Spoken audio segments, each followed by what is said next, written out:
Continue.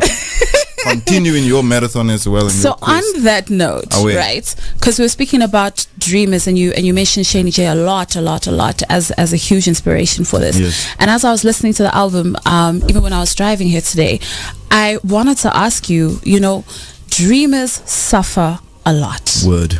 And it's difficult. And it's difficult to, you were saying just now, it's difficult to reinvent yourself sometimes. It's difficult to keep going sometimes. And this idea of suffering for dreamers, for visionaries, for people who have really, really incredible ideas, where do you think that comes from? Do you think it's self-inflicted, or do you think it's just the ways and laws of the world? It's God. Is it? Because God don't create us all with the same purpose and the same reason for living. Some of us are created to experience pain, and some of us are created to experience suffering and struggling and discomfort, and that's life.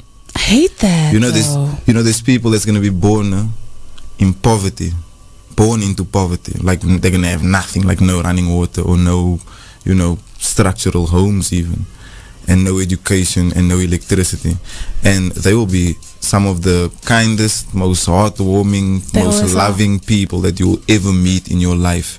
And do you know what? They will die in that same state. They will die poor. They will die with no electricity. They will die in poverty. They will die with little education. But that is their life. That is the life that was written for them. And then you will meet somebody also who is born into luxury, and somebody who's born into privilege, and someone who's born with a silver spoon and a continental pillow. And you'll have a conversation with them, and they'll be one of the most unpleasant people to speak to.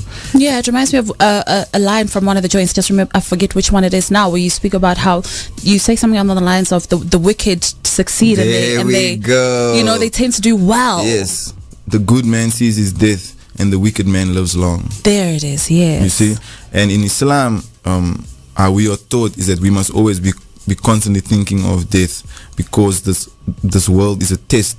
It's a worldly, simulation that you are merely getting through to see if you are worthy of paradise or if you belong below.